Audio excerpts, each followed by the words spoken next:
Weird Al Yankovic é um músico americano conhecido por parodiar músicas, e o Weird, The Al Yankovic Story, é o seu filme biográfico. Eu assisti esse filme porque eu, particularmente, já conheci o Weird Al de suas paródias mais famosas, como Amish Paradise e Eat It, paródias de Gangsta's Paradise e Beat It, porque ele não é um nome muito conhecido aqui no Brasil. Então por que é que eu decidi vir trazer esse filme aqui pra vocês? Bom, o motivo é bem simples na verdade, é porque o filme é ótimo. Eu assisti despretensiosamente, sem saber o que esperar de um Daniel Radcliffe interpretando o Weird Al. O Harry Potter tem entrado nos papéis muito esquisitos, diga-se de passagem, e honestamente eu não sabia nem o que esperar do filme, porque é um filme biográfico de um músico de paródias, mas não é um filme biográfico qualquer, como o Bohemian Rhapsody, ou aquele filme esquisito sobre o Bob Dylan. É um filme biográfico, mas também uma paródia de todos os filmes biográficos de músicos já feitos. Mas antes de entrar mais a fundo nisso, não se esqueça de se inscrever aqui no canal Cinema Sun, se ainda não for inscrito, porque é apenas com a sua ajuda que eu posso trazer filmes cada vez mais desconhecidos aqui pro canal. Weird, como o nome já diz, é um filme muito esquisito. Ele começa mostrando a vida do pequeno Alfred Yankovic, crescendo em uma família amorosa, porém sem receber o apoio do seu pai quando mostra interesse de se tornar um músico. Inclusive o pai dele é tão contra ele ser músico que na cena em que um vendedor ambulante aparece e tenta vender um acordeon pro menino, o pai dele arrebenta o vendedor no braço. Totalmente inesperado, e pra falar a verdade, nesse ponto da história eu ainda tava acreditando que grande parte da coisa ia ser real. Ia ser realmente a história de vida do Weird Al.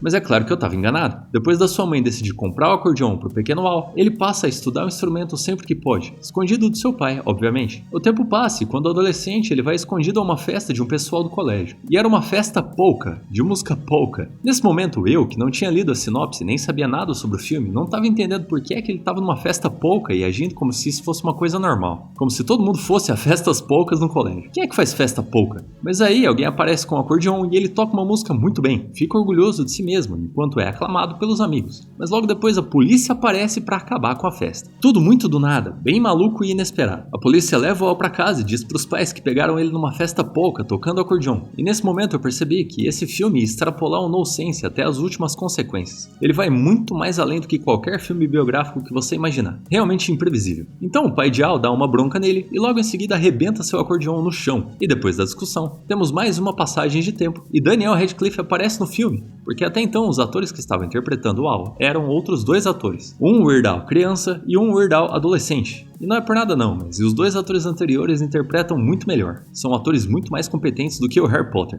Então o Weird Al sai da casa dos pais e começa a tentar a vida como músico, com seu acordeão. Mas o quanto disso tudo aconteceu de verdade? Porque se é uma paródia, significa que tem uma base real pra toda essa loucura, certo? A primeira coisa real mostrada no filme é o instrumento que o Weird Al toca. Ele realmente toca acordeão. Mas uma coisa que não é realidade, que é uma das liberdades tomadas no roteiro do filme, é a opinião do seu pai sobre ele ser um músico. Na vida real, o pai do Al apoiava muito a ideia do filho ser um músico. Inclusive, o acordeão foi presente dele, que é quem sempre incentivou o Weird Al a ser o Weird Al. Curioso, não? Então, na vida real, o pai do Al era um pai amoroso e acolhedor que incentivava o jovem a tocar acordeão, enquanto no filme, seus pais são um dos geradores de conflito da história. Isso acontece porque, mesmo que pareça um filme de comédia, Weird é um filme que parodia ao mesmo tempo os clichês de histórias de músicos famosos enquanto tira sarro da própria vida do Weird Al. Então, o Weird Al, agora um jovem adulto, tá morando com o pessoal, dividindo aluguel, e ele não consegue encontrar trabalho em nenhuma banda de rock, porque ninguém parece querer um integrante que toque acordeon na banda. É aí que ele decide que vai montar a própria banda, depois de compor a sua primeira música paródia de My Sharona, que se tornou My Bolonha. Vocês podem encontrar essa música no YouTube agora mesmo se quiserem. É só pesquisar Weird Al Yankovic aí que vocês encontram. Porque outra coisa real desse filme é que todas as músicas são 100% originais do Weird Al. Diferente de outros filmes biográficos em que algumas músicas são apenas citadas ou referenciadas, em Weird Al o foco são as músicas e a loucura toda que é esse filme.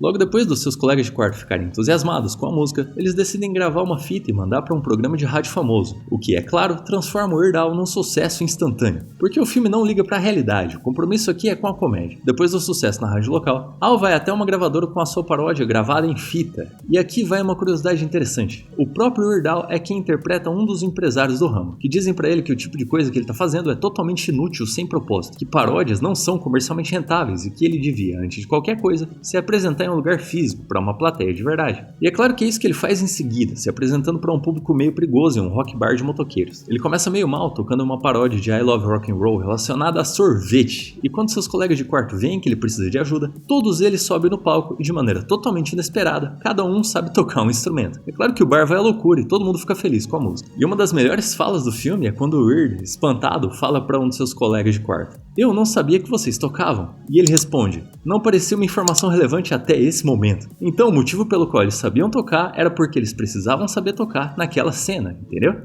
Pra mim o nível de nonsense do filme já tinha passado todos os limites imagináveis, mas é claro que esse era só o começo, porque logo em seguida aparece o Dr. Dementus, radialista que o Al ouvia quando criança, mostrado lá no começo do filme, para se transformar meio que no empresário dele, o que elevaria a loucura para níveis estratosféricos. Você deve estar se perguntando quanto disso aconteceu na vida real, certo? A resposta é que praticamente nada aqui aconteceu de verdade. Porém, o Dr. Dementus é real. Ele realmente era um radialista que tinha um programa de rádio e foi ele que descobriu o Weird Al depois de receber uma de suas músicas parodiadas por carta. Então tudo que aconteceu até agora é ficcional, menos esse cara de cartola e gravata borboleta. Então logo depois da longa cena da festa na piscina da casa do Dr. Dementus, que é quase destruída pela aparição do Jack Black no filme, ainda bem que ele desapareceu logo em seguida, descobrimos que o Weird Al se transformou em um sucesso absoluto, ganhando inúmeros prêmios e se tornando rico e famoso. Inclusive é mostrado no filme que sempre que um artista tinha sua música parodiada por ele, as vendas da música original disparavam, e isso é um fenômeno real, realmente aconteceu. Seria um grande negócio para uma banda ter uma das suas músicas parodiadas pelo Weird Al, porque isso se converteria em ganhos para a banda original ao mesmo tempo que para o Weird Al. Dá para imaginar uma coisa dessa? Mas outro conflito surge na trama. Al começa a ficar cansado de ser reconhecido apenas por suas músicas parodiadas e decide compor músicas ele mesmo, originais. E ele compõe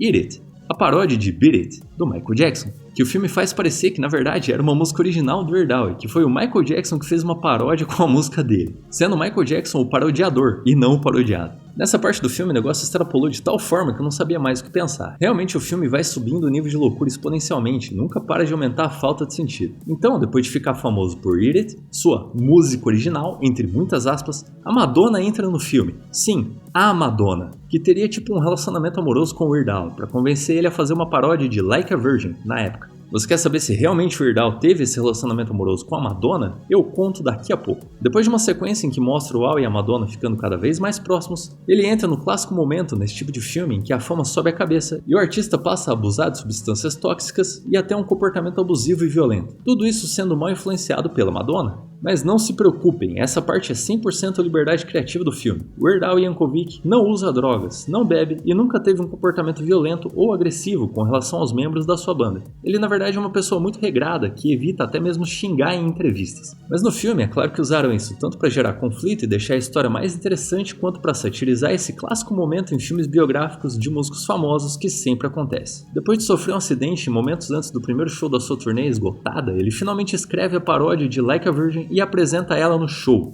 Like a Surgeon.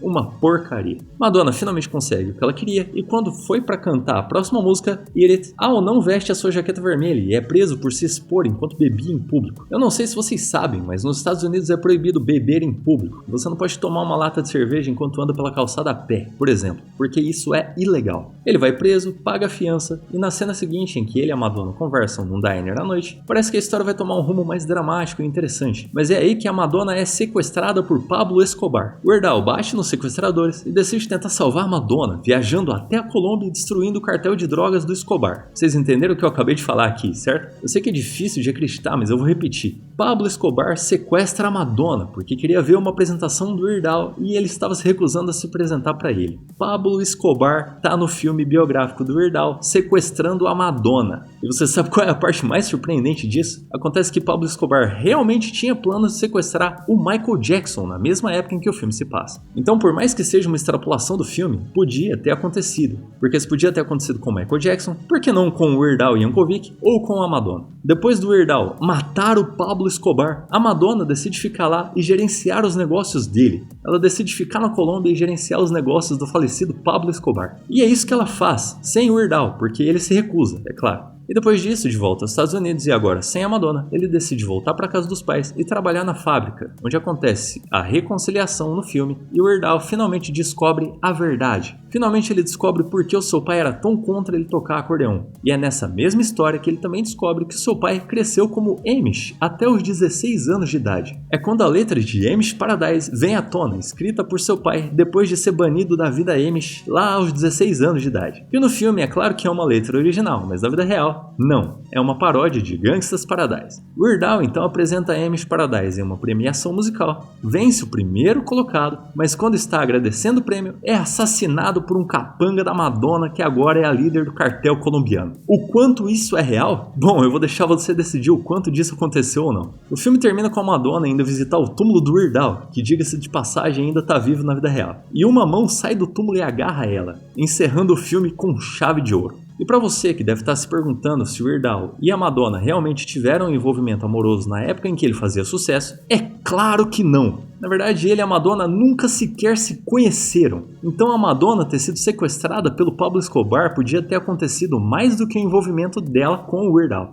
Weird é um filme excelente, uma grata surpresa para quem está querendo ver um filme atual de comédia que realmente entretém e não se leva nada a sério. A história de vida de um músico de paródia, que por si só já seria engraçada, fica ainda melhor com as liberdades criativas tomadas pelo roteiro, escrito pelo próprio Weird Al, é claro, e que leva os filmes biográficos para outro nível de qualidade. Parece que é brincadeira o que eu estou dizendo aqui, mas você pode confiar, realmente é um filme muito bom de assistir. Tem um ritmo muito competente, um enredo bem organizado com aspectos interessantes e até algumas metáforas visuais muito divertidas de se desvendar. Se você já assistiu Weird, a história de Al Yankovic, deixe aí nos comentários o que achou do filme. Se ainda não assistiu, dê uma chance a ele, você não vai se arrepender.